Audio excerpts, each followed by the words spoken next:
Some people have scars on the outside. Some people wear their scars on the inside. But every scar has a story. Every loss carries love, and every survivor holds a strength they may not realize they possess. Welcome to SOS Stories of Survivors. Hi, and welcome back to SOS Stories of Survivors. I'm your host, Serina, and today's episode is one that's near and dear to my heart. It's about moms. We've all celebrate Mother's Day during the month of May, and I thought this could be a great time to talk about the emotions, the joy, the gratitude, the love that comes along with celebrating our moms. And for many people, this could be a tough time. It can bring grief. It can bring complicated emotions, relationships, or the ache of someone who's recently passed and deeply missed. And mothers do so much. They shape us in ways we've never thought possible, and maybe ways we didn't fully understand until we became adults, right? And they sacrifice quietly, they love fiercely, and they've made us into the women we are today. Good, bad, or indifferent, not always in a way we would have done it, but it's actually the right way for us because that's how we've turned out. We've turned out strong, wonderful women. And today joining me are two incredible women. I have Michelle Giorno and Eileen Carey, and I cannot thank you ladies enough for being a part of the show today. Oh, Thank you. Thank you. Yeah. I'm happy to be here. Oh my gosh. So this is the Self-Love Club's Mother's Day edition. And I guess we'll open up with kind of a warm-up question. You know, maybe we'll start with Eileen. Tell us a little bit about your relationship with your mom growing up. Well, as you know, I'm the youngest of 13 children. Wow. So I grew up in a crowd, but somehow I was able to get the love that I needed. I was able to just grab my mother's hand or sit on her lap or sit next to her. So I was lucky in that I got a lot of one-on-one time with my mom. Wow. How about you, Michelle? That is so sweet. That reminds me of Saint Therese of Lisieux. So beautiful. My mom, such an incredible baddie. That's really, truly. My mom, like, in my very early years, I was probably 2 or 3, Mom and Dad decided to live in a van, and Mom potty trained me in a van. Like, the pickle jar was my potty. Mom told me there was one time the jar went rolling. Dad hit the brake, the jar went rolling. I mean, yeah, just that. I mean, my mom's just amazing. That's incredible. So she's Irish, you know, and very just such a beautiful, loving presence. That brings me to the next question. When you think of your mom, what's the first thing that comes to mind? And I think you've already touched on it. Love. Unconditional Yes. love. Eileen, what's something your mom did that you didn't fully appreciate until adulthood? Well, how does one woman have 13 children? First of all, carry those babies for 9 months. Oh, my God. And then she had me at the end, you know. I wasn't even number one, you know. I came down there at 13. And she managed to make us all feel loved. And along the way, you know, she instilled in me anyway her love, her faith, her sense of family. And it was always a little bit of music in the soundtrack. You know, she was playing the piano and singing along. Oh, I love that. I love that. When I think back to my mom and my relationship with her growing up, it was just me and her. You know, it was just she and I against the world, and she was the center of my world, and I think I was the center of her world. And it's such a beautiful relationship. And I, unlike you, Eileen, I was an only child. Oh. My mother said one was enough. So I had a quite different relationship. But Mom was always, she took me everywhere. Wherever she went, I went. And I think one of the things I think about when I, like you, Michelle, when I think of her, is that she was a badass. She was an independent woman who didn't take no for an answer. She was a go-getter, resilient, and I think that I really admire how she handled being a single mom, you know, and raising me and still being able to hustle and do everything. Speaking of that, Serena, that reminds me of something my mom always said to me, or what I said to my mom, is the way she treated other people too. It wasn't just us. She said, you know, I was always like, Mommy, I want to be just like you when I grow up. Like, I want to be kind, caring, compassionate, like, and doing for others. And I would like to say that, you know, I am that. You know, Michelle, it's so funny because I think motherhood has changed over the generations in some ways. I mean, the way you raise your children, Eileen, I'm sure was different than how your mom raised you, or was it? Absolutely.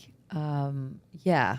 I mean, I grew up in a group, you know, almost like a little commune in a wonderful neighborhood in Prospect Park in White Plains. And you just went outside and you played and you were gone for hours. Right. I think I kept closer tabs on my kids than that. You know, they had their safety zones where they could go. Yeah, I only have 3 children. Thank God. I have one daughter and I have my 2 boys. But my mom taught me a lot about faith, the importance of family. That's true. So you know, my husband and I, we kept in touch with my big family and his big family. So my kids have 27 cousins. Oh my gosh. Yeah. No, my kids have 42 cousins, both sides. Yeah. Oh wow. 42 first cousins. So. That's incredible. And what about you, Michelle? Has the generations from your mom's parenting to how you parent, would you say that it's changed a lot, or there's a lot of similarities? One of my favorite things I said to my mom and dad growing up was, you know, you guys love everything like all natural and all this wood and whatnot. I want everything to be shiny and just like if you think about it, like industrial, modern industrial. And like, I am so not that. I am so like my mom and dad. And oh my gosh. I love to garden like my parents. I love art like my parents. I love music. You know, those things you don't even realize. You don't realize what your parents, they give you. Yes. And it has nothing to do with money or material things. Right. It's the faith, like you said, Eileen, the strength, the ability to appreciate nature, compassion, a work ethic, if you will, and even emotional safety. Yeah. You know, I think we grew up learning how to be resilient, or our parents taught us that in however which way they did it. And I think that something's gotten lost in in this generation of like my children, the resilience I find, they don't have it as ingrained in them as we did. And I don't know what's different or what's changed over time. And I'm still kind of figuring that out. But let's talk about mother-daughter relationships, right? It can feel so powerful, but yet sometimes so complicated. How is your relationship with your mom? Oh, I was lucky. She was my best friend. Of course, we had our teenage trials, and I could be a real brat. I knew that. But she'd already had 12 kids before me. She knew what teenagers were like. She knew that this brattiness would pass. And she just loved me through it all. And I mean, she didn't let me get away with everything. But being at the end, I did kind of get away with a few things. But I guess we were friends and we shared, like I said earlier, that faith and the importance of family and getting everybody together. It was never like there's never enough room at the table for one more person, Yeah. you know? How about you, Michelle? How's that mother-daughter relationship? Is it complicated? No, Is it? my mom's my best friend. I Yeah. love her. She's just a true gem. And the way she cares for my dad and helping him. My dad just was diagnosed with early Alzheimer's, Oh, I'm sorry. early onset Alzheimer's. And, Sorry. you know, and he's a Vietnam vet. And I will tell you from firsthand experience growing up with a Vietnam vet, that was not easy from my perspective. I can't imagine being married, you know, and having to try to keep a stable, like, Yeah. home and Yeah. environment. I mean, my mom, she would chop firewood. She would walk down to the creek and get 5-gallon buckets of water and boil it so we could take a bath. My mom is truly like Wow. just a badass. Wow. She worked full time, but I never ever felt like she wasn't available. Wow. Talk about like the ultimate like sacrifice. And Incredible. I never felt like a bird. Yeah, that's awesome. I think I can relate a lot. I mean, my relationship with my mom, I think it ebbed and flowed because it was only the two of us, so there were no other people involved. So there were some times where we would fight like sisters, especially when I was a teenager and I knew everything, you know, or nothing in reality is what I knew. And Mom would. She would tolerate a little bit, but she didn't have a high tolerance for any back talk or, you know, insolence. She kind of put me in my place, and I was scared of her. She would kick my butt. And I mean, that's something that's really interesting too, you know? I mean, she was 5'2", you Yeah. know, I all was of 120 pounds. I was you thinking know? of how little cute Yeah. and petite she was, and like But she also grew up in New York City, and she knew who she was, and she instilled that in me. That no matter what you go through in life, I think you need to stand up for yourself and hold your boundaries, especially if you want to succeed in this world. And you can't always do it alone. A lot of times she would be going through a hard time, but she had support. She had friends. Every Friday night, I remember she would take me to her friend's house, and they would have coffee and cake and be playing cards or dominoes or whatever they were playing, and all the kids would hang out in front of the TVs, and we'd be playing our own games or coloring or doing things. And I remember that I still, this day, the smell of cinnamon buns and coffee and cigarettes because that's what they did, and laughter. And then they would play music, and then we would dance. And it was just the way to deal with whatever was going on in the world at that point. And it taught me that your support, the people you surround yourself with, is really how you get through some of the hardest times of your life. Amen. You know? I'd love to hear. So, in contrast to that, I was like, I grew up we had parties every weekend, and I smelled pot, and I would go fetch beers for a quarter. But there's always like Cat Stevens or REO Speedwagon or something playing in the background. But it was always like, I mean, my parents just such like welcoming hosts and always taking people in. Same. Always, Yes, yeah. there was always parties. Always, yeah. No stranger. You are just part of us. Yeah. Parties, and always everybody ended up around the piano. So my mom would play, and everybody could sing. And even if you couldn't sing, you know, friends, everybody can sing at the McGovern house. So, yeah, lots of celebrations, parties. I don't know how she did it. You know, the Thanksgivings, the Christmases Wow. for 20, 30 people. It'd be like 2 big turkeys. And somehow she pulled it all off. So I'm just in awe. That's incredible. You know, was there ever a moment when you suddenly understood your mother differently as an adult? When you look back, you know? Absolutely. Yeah. Do you want to tell us about that? Yeah. Well, I'm reflecting on my mom, and I just think of how much she survived. So when I was a baby, I had 2 brothers in Vietnam. So she had 2 of her boys over there, and they overlapped a little bit.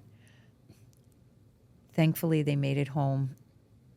When she had 11 kids, one of my sisters got burned severely, almost fatally, but survived. Wow. But that impacted not only my sister, but the whole family, because all of a sudden you have a child in the hospital for 6 weeks, and you have your mom out at the hospital too.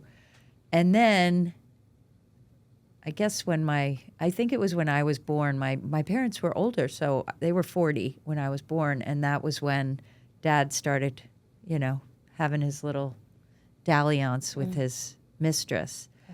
And that was so hard for her. And I'm a baby, so I don't know anything about it. But when I was around 10 or 11, she finally got her strength and realized that it was time to make the break. So Wow. she filed for divorce, and that took a lot of courage because she had 10 years where things were not good Yeah. with my father. So I admire her for that. And I think she did it for us. She kept the family together. She kept her marriage together as long as she could, but she realized this is not good for these little kids to see this. And I mean, she didn't tell me everything at that time because I was young, but say I'm in my 20s Right. and the stories began to unravel, and I appreciated her more. Well, that's it. I mean, it's funny how they felt that they could talk to us as we got older, you know, about some of the hard lessons that they've gone through. I never realized my mother was, I guess she was 5 years old when her own mother passed away, and she and her sister, her dad, was working and he couldn't take care of the girls. So instead of putting them with grandmother or splitting them up between aunts and whatever, he decided to put them in an orphanage. Oh, wow. So they were in an orphanage up in Peekskill with the nuns. I'm still not sure how many years. I have to check with my aunt on that, but I would say for well over 7-8 years. Oh, and It's heartbreaking. it is heartbreaking. And then he finally remarried, and when he did, he took the girls back home. But that impact on my mom's life, I mean, I remember for years, if she wouldn't eat all the food on her plate, she'd scrape it onto my plate so it looked like her plate was clean. And I realized that the nuns would hit you with the ruler on your knuckles if you didn't. And my mother, being the personality that she was always getting beat by the nuns. So it was really challenging. Well, so much trauma Yeah. for your mom, and I'm glad you brought that up because my mother lost her mother at age 10. Wow. And that affected her whole life. She had a lot of, I don't know, somehow she felt guilty that if she had been a better little girl, her mother wouldn't have died, which is totally unreasonable. course. Right. But she talked about that a lot. So I think when she reflected on having this big family, she once said, I think I did it for my mom, like, because her mom wanted a big family. My mother was one of 4, but she always wanted a big family. You know, she I think it was in one of her yearbooks, she was quoted as saying she wanted 10 kids. So, Wow. but yeah, I think that loss stayed with her. And going back to the things that I think my mom is a survivor and strong. When I was in my 20s, we lost one of my brothers, Yeah. which how much it impacts the family to lose, and for a mother to lose a child. Oh, yeah. Right? And so I was really there with her throughout that grief, and we were friends at that point because I was 25. But to see what she did in my brother's memory, she founded a food pantry. She delivered meals to homebound people with AIDS. She was giving 100 meals a night at one point. Yeah. Wow. So she took a negative situation, a loss, her grief, Yes. and she channeled it into service. Yeah. Oh, I love your mom. I love your mom too. Yeah. Mom's Yeah. like, wow. I'm going to cry. Thanks, I know, Eileen. I know. You think about that. I mean, there is no greater loss than losing a child. Losing a parent is tough, but it's different, you know. Losing a child is it's just not natural, you know. And God bless your mom for being a pioneer in that. And doing what you did and turning that negativity around. And I know when I went through my own situation, you helped me a lot by being my support and sharing with me some of the stories that your mom shared with you or that she did. Yeah, well, I had never heard that or learned that before. It wasn't anywhere in my consciousness. And then all of a sudden it's like, yeah, that's the hardest thing for a person, a parent, to go through. Absolutely. How does learning to love ourselves begin with healing our relationships to our mothers, ourselves, our daughters? You know, like talk about forgiveness or grace or breaking unhealthy cycles that come through, like maybe in relationships that our mothers had and becoming the woman who you needed. Did anybody want to take that on? Yeah, I'll chat about that. And I did just want to say one of the things about my mom when I saw her differently was when she's always been our advocate. And when she realized like my sister and I were being abused and she, you know, I can't imagine as a mom. Yeah. The pain that caused her and the anger. But my mom, you know, after some time, and she's taught me this, and thank God, forgiveness. And you can't hold on to anger because it only eats away at you. Yes. But my mom, like, just taught me and my sister. I didn't, like, truly, I always saw my mom, she was a sacrifice person. Right. Like, she would sacrifice everything for us. You know, she would, I mean, wear the same clothes. And, I mean, just as a very broad and basic statement. But Right. she would do that, you know, so that we could have a new pair of flip-flops. Or, you know, and they couldn't afford glasses for me. And, you know, and it, there's the pride that comes in as Yes. parents, and you don't want to say, I can't afford this. But, you know, my mom, she was just our biggest advocate. Wow. So.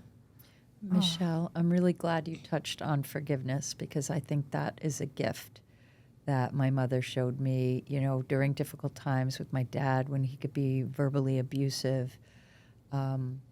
She would say, you have to pray for him and you have to pray for forgiveness. Like she knew it's not that easy, right? It's a process. But she had that grace and that wisdom. I think she was very wise and she shared that, she imparted that with me. But forgiveness is a process, right? And she had to do her own work forgiving my father. So I'm glad you touched upon that. Thank you. Yeah, I think with my mom, I think breaking unhealthy cycles throughout life and, you know, being her dad was, I think, a bit abusive to both her and her sister. Maybe not sexually, but definitely verbally and probably physically.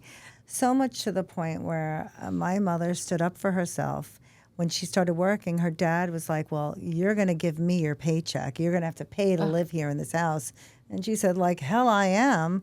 And so when he tried to hit her to take her paycheck, and she went to court and got a restraining order against him, and had the judge come down and said to her father, my grandfather, you lay a hand on her, you're going to be behind bars, and incredible. So That is incredible. Your mom is a badass. She really is a badass. she didn't care. She stood up for herself. She was not afraid. And she taught me that. She had so much faith in me, more faith than I ever had in myself. But she also taught me that it's okay to fail. You just have to wipe the dirt off your knees and get back up again, because the people that succeed always fail first. And that's how they become stronger and better. And it's just a great, great life lesson. I love that. My mom always said, the biggest men carry erasers on their pencils, and nobody's perfect. Like, she said that a lot. So it was as much about forgiving yourself and learning from your mistakes. Oh, God, yeah. Oh, yeah. And I saw her do that herself, learn to forgive herself for, she felt bad about herself, the breakup of her marriage. What did she do wrong? Which... Nothing. Yeah, nothing. It's funny. That's how we learn to give ourselves grace, too, because for so often when things don't go the way we've planned, and I love to plan, Lord knows, but life happens. And when I went through infertility, I kept thinking of myself as a failure, that my body was failing me, I was failing my husband, but that couldn't have been further from the truth. It was just whatever was going wrong with me at the time. I had to just figure it out and work through it, and eventually I ended up with triplets. So something went right. But I think learning to give yourself grace and learning to forgive yourself or extend to yourself that not everything is going to go according to plan, and that's part of our journey. We have to learn to pivot, and tomorrow's another day, and just keep trying, right? Right. Yeah. Do you want to add something, Michelle? Oh, I just, no, No. not right now. All What's your... Well, I was going to just talk a little bit about losing a mom, and I know that God bless, your mom is still here, and thank God. Amen. But both Eileen and I have lost our mom, and I think that it changes something fundamentally inside of you, even as adults. There's that feeling that someone who's known your story, known you your whole life, is suddenly no longer physically there, right? And I'm still walking through this reality myself and coming to terms with it. And sometimes I think I got this, and other times I'm just a puddle of tears, Yeah. What do you think people misunderstand about grief from losing a parent? Well, certainly if you've never gone through it, it's more ignorance, I guess. Fortunately, hopefully you don't have to go through it until they're, have lived a long, happy life. But I had a friend who once told me, you never get over losing your mom. And I felt that to be true for a while. My mom passed in 2011. And I was surprised at how much I grieved and how sad I was for, I would say, at least the first year. And it was around that time I was emptying out her house, which you're just doing, or just finished doing for your mom. And I was just so heavy. And I was out walking, and what do I find but a butterfly? Oh. And it's just there on the ground. And I was like, why are you there? And I go and I put my finger, and it climbs up, and it comes for a walk with me. And I was like, all right, Mom, I'm going to be all right. I just want you to know. I know this is a sign from you, and thank you, and I bring it inside, and I show her, look, here's all the stuff from your house. And I show my kids. They're like, okay, Mom. But that's my sign. And it was very healing for me. Yeah. So I'm very open to signs. And I can remember her now and not be in that deep, dark place that I was so soon after her death. But certainly surrounding myself with friends and family, and I'm lucky I have sisters nearby and my brothers, and we all kind of feel that loss, or we felt it. So even this Mother's Day that we were talking about earlier, I'm blessed. I have a beautiful mother-in-law and a beautiful family on my husband's side, and we celebrated her. And then at the end of the whole weekend, I was kind of like, oh, I miss my mom. Yeah. Also, I didn't have my children with me either. Oh, so right. I was like, so I called up my sisters and we met at my mom's favorite restaurant, and we shared a meal and stories. So it's stories, sweet. Serena. That story about your mom, taking her father to court. I mean, and that's how I survive. Yeah. I tell stories, I share stories, and it keeps them alive. It's so true. I this Mother's Day, I had one of my children graduating from college. And Congratulations. Yay. That's a nice Mother's Day it gift. It was really nice. And I guess the change of scenery was good because, usually it's the kids and me, and we all go out to dinner and we have a fun time. But it kind of distracted me a little bit. Not that mom wasn't always forefront in my mind, but it gave me another way to celebrate something as opposed to feeling sad.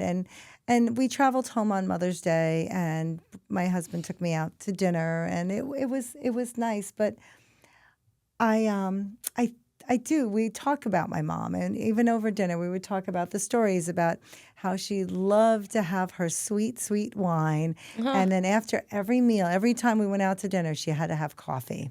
And she had to have coffee with like 14 sugars. I'm exaggerating. But like 5 sugars and milk and a little vanilla ice cream. And she was and maybe a little Bailey's on the side if we were really going crazy. But it's just like you say, Eileen, the stories like that bring our smiles and memories. And I know that your mom lives still in the South. And, how does that impact you for Mother's Day? So it's so cool. This was the first Mother's Day I actually spent with her. Really? In a long time. My son lives up here, and it's hard to split that time. But I had told my son Curran, I'm like, hey, I'm gonna go down to Georgia. I'm gonna work for the week. I'm gonna spend Mother's Day with my mom. I realize time is of the essence, and I need to spend that time with her. And oh my goodness, mommy, she was so cute. And to just my sister and she got to see all 3 of her kids. Wow. On Mother's Day, and it was such a gift. What a gift. And it didn't go remiss for mom. And I did have a little sadness. I missed Curran so much. He wrote me the most beautiful card. Oh. I wanted to read what he wrote. Yeah. If that's okay. I would love that. Because we celebrated last Saturday after I'd gotten home. We were sitting on the patio, and I'll share it maybe at the end. Sure. I'll read what he wrote. Absolutely. But, my mom it was such a gift, truly. Oh. And I wanted to also share, I haven't lost my mom, but when we lost my grandmother, her mom, you find out things sometimes after someone's passed that you had you find out something and you're just like, wow, you never knew certain things. And I walked in, I'd flown down for grandma's funeral, and my dad, he has a twisted sense of humor, and he pointed at me and laughed, and he's like, ha ha ha, you always thought that you're Irish and Norwegian, and he's like, but you're part Portuguese. And I'm like, what is happening? And mommy's like, well, we found your grandmother's birth certificate, and fella adopted her. Oh. So who I thought was my great grandpa, he was, but he adopted her. Wow. So it's like, yeah, the stories that our mothers hold, and especially back in the day, Yeah. and they keep those things to themselves. Because you didn't air your laundry, Right. dirty laundry. You just Nope. didn't air your dirty laundry. Everything. I'm like the complete opposite. Like, I'm an open book. Yes. Well, you and me both, kid. But that's okay. That's okay. Oh my gosh. So let's talk a little bit more about how, losing a mom. Have there been moments where you felt, well, you did. You said you felt your mom's presence with the butterfly. I felt my mom's presence when I was cleaning out her house. I would find dimes. And I know there's a thing called dimes from heaven, right? Yes. And I would just like go through pockets and there'd be dimes falling out. I would open a closet door, there's dimes. Even today, I went to grab some paperwork off the printer, and sitting right by the ink cartridge was a dime. And I'm like, wow, So I do feel her. And somehow, I don't know how we know, but we know it's a message or a sign from our moms, or Yes. it comes clearly as this is from them. And my mom came to me very clearly with the number 13. Oh. And that's her birth date is 4/13, and then I'm the 13th child. So I see it everywhere. I go to look at my watch, it's 4/13. Or I see the numbers on a license plate, and there it is, 13. That's awesome. I That's love cool. that. And I'm like, thank you. Yeah, Okay. well, that's it. You're all around me.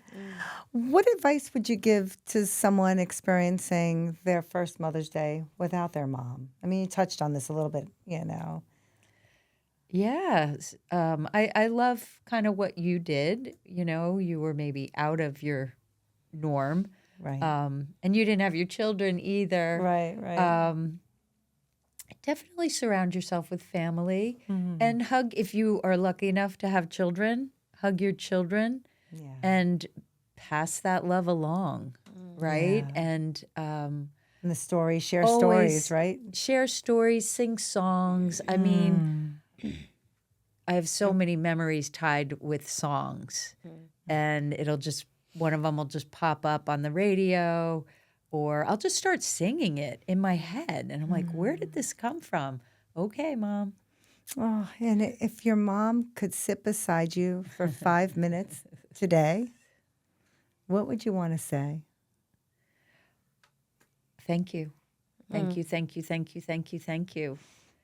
And it was really sweet because my whole life, when she would sign her letter, she would say, thanks for choosing me. Because she felt that on like a soul level, her children chose her to be their mom. So, and I say thank you for having me and for doing such a great job. And I love you. And I feel you, I guess that's what I would my say. God, that's beautiful, You're Eileen. getting me crying. Yeah. I know. If I could have her for 5 minutes, I just want to hold her hand I know. and rub her hair. She would never let me rub her hair. You're ruining my blowout. I'm like, Oh, my just mother. one little pet. I know. My mom was here for 5 minutes. Just want to just bask in the love and Yes, just yes.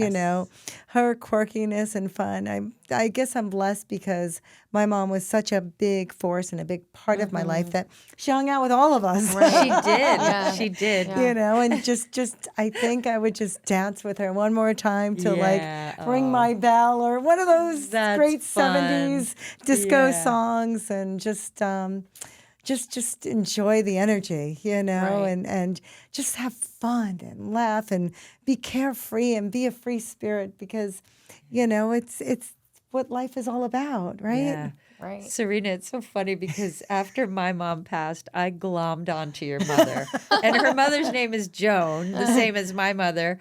And your mother would be like, all right, Eileen. And I'm like, Joni. She'd be like, all right, Eileen, off. She loved you though. She did. Yes, Oh my yes. God. Oh. I loved your mom. Oh. Yeah. Hey, honey. She was a piece of work. She was she is. Oh my gosh. Well, maybe you can write down some of those stories about her. I do. And I think, Good. she gave us some traditions and that I still keep alive. And one of the things she taught my children, me, was how to be a good card player. And not necessarily poker, but poker too. But we used to play rummy all love the it. time. And my mom wasn't the type of mom that would let you win, even as a kid. Oh no! And when you lost, she was kind of like a sore winner. She'd be like, "Oh, you lost. I beat you," and she would laugh. And so I think just that ability to be a game player, to have fun. She's passed that down. So now I'm learning how to play mahjong, and it reminds me a lot of rummy. So Okay.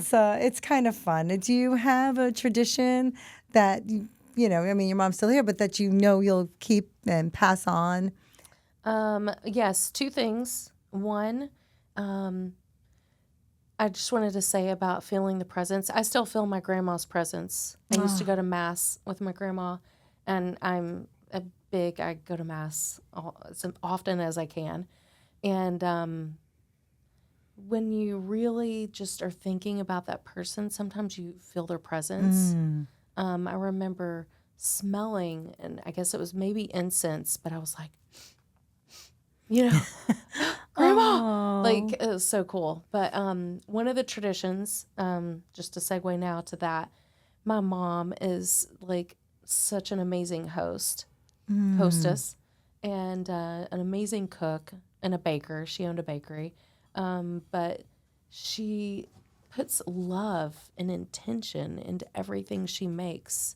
Wow. And I know that's how I am. I mean, it is how I am. So I know that'll just be part of my thread forever. I love that. What about you, Eileen? Is there a tradition? Absolutely. My mom and I enjoyed going to mass together, so we had a shared spirituality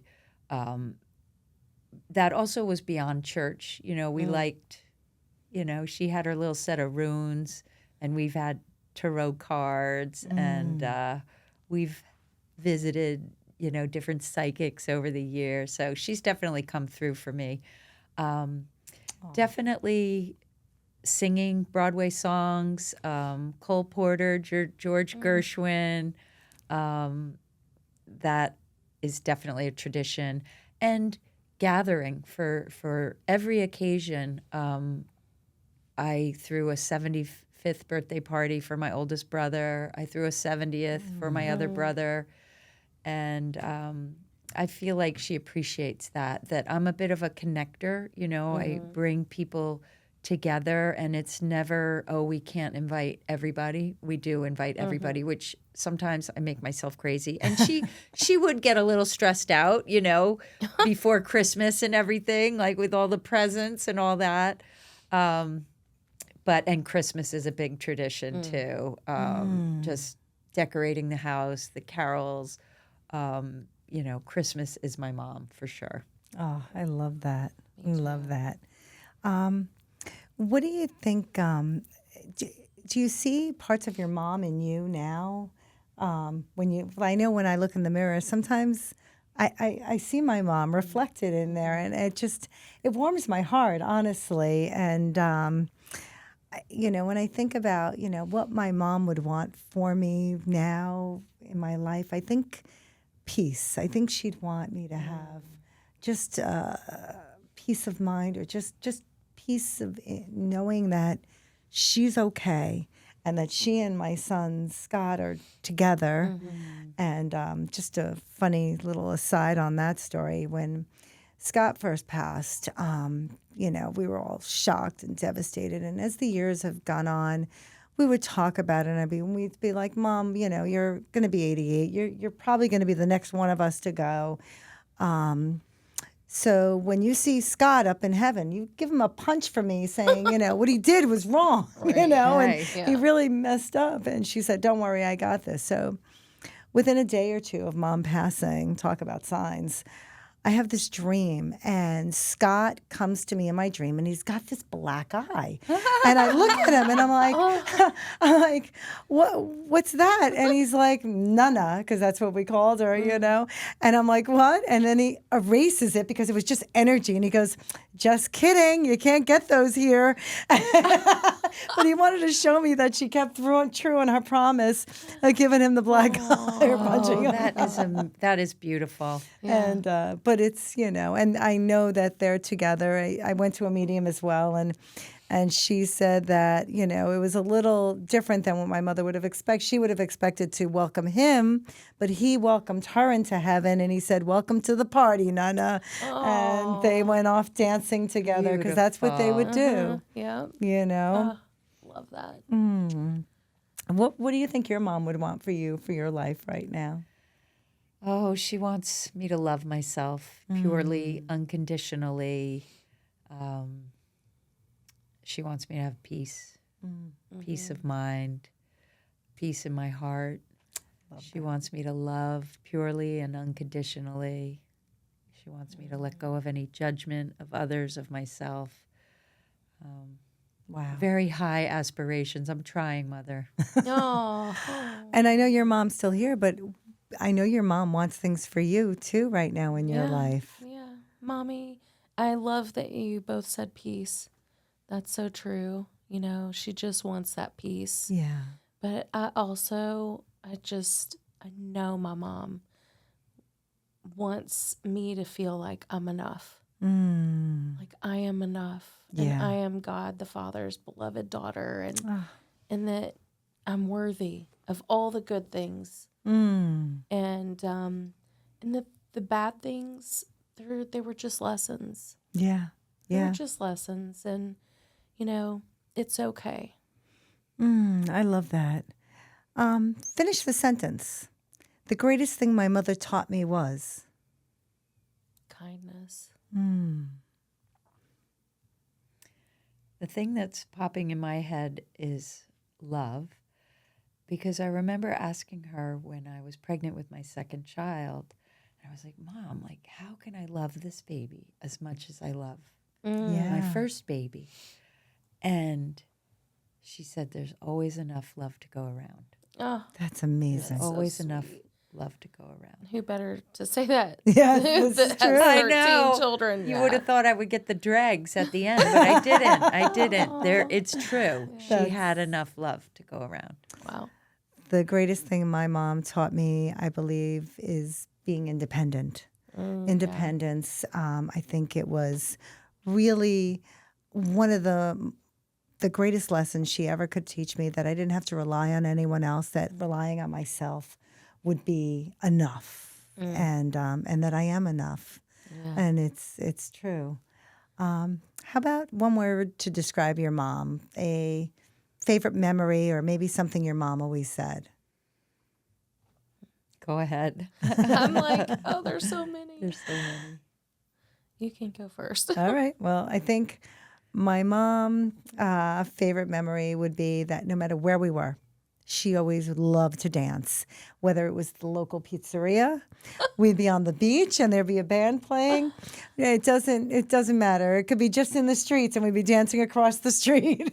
It's just, that was one of the greatest memories. And then, of course, Mom was a bit of a fashionista, so she always had to have her high heels on with her sweatpants and just the cutest outfits. And one of the funniest things is going through all of Mom's stuff. My daughter happens to be the exact same size as my mom. Yeah. And boy, she's gotten a whole new wardrobe now. Wow. And it's just so fun seeing her Yeah. try on Yes. the clothes and everything. It's just, That's awesome. I love that. Yeah. That reminds me of my mom. My mom has a dance. It's called the Cecil Shuffle. And it's like moonwalking, but she's doing the chicken arms. And she's saying, Nick, Nick, Nick, Nick. Like, it's just the cutest thing. So the most tender memory that I have is just that physical closeness, and that we would hold hands. So we'd be walking the beach, collecting shells, holding hands, or I'll just be sitting next to her on the couch and we kind of hold hands. And it's just such a tender memory. Yeah. And we did that up until the end. Yeah. That's so sweet. So I guess I miss that physical kind of closeness. Yeah. Oh, I know. Oh, honey, I think this is a good segue for you to share For me your to share, son's. I'm going to try real hard not to cry. It's all okay if you do. We're here for you, baby. The front of the card is a butterfly, half of a butterfly. Oh. And it says, Mom, thank you for helping me be me. And he wrote, Dear Mama, and then this is the card part. You've always been the one who encouraged the best of me, handled the worst of me, and embraced the parts of me that made me unique. I don't know who I would be without you loving me. Happy Mother's Day. And then he wrote, even if we couldn't spend this Mother's Day together, I'm blessed to see you every day at home.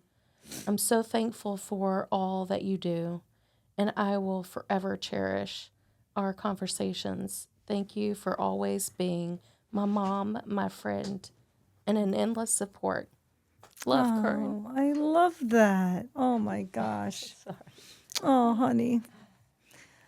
Oh, to anyone listening today that celebrates Mother's Day or maybe grieving a mother or trying to become one, healing from a complicated relationship or simply missing someone, this conversation shows you that we've all been through it and you're not alone. Love changes form, but it never disappears. And maybe the greatest lesson our mothers leave us with is that the people we love continue by living inside of us, in our choices, in our kindness, in our traditions, and in our hearts. And as always, I like to end each show with a poem from my son, Scotty. And of course, he wrote one about his mom. And this one, it says, most people, if not all, love their mothers, fathers, sisters, and brothers. But a mother is the one who holds everyone so tight, stops all the fights, and cooks dinner every night. Now, look, nobody's perfect, and everyone deserves love and appreciation. No abbreviations. Love is something not everyone possesses. Most people repress it. Some can't even express it. But I can say for sure, my mom gives more love than anyone perceives. She does so much for everyone you wouldn't even believe. People mostly look past her, but even the dog knows she's the master. Mom, I want you to know I will always turn your seat heater on because I'm that much of a bastard. He made me think I was having hot flashes, that bum. Well, and now we'd like to toast our Self-Love Club tradition. Here's to all our moms. And one more toast to my grandma, being a grandma. My mom always told me how fabulous it was going to be, and she was right. Oh, here's A to little you, baby baby. girl. Here's to you. Oh, I love that. I love that. And here's to all our mamas. And all the Yes. mamas out there. Thank you.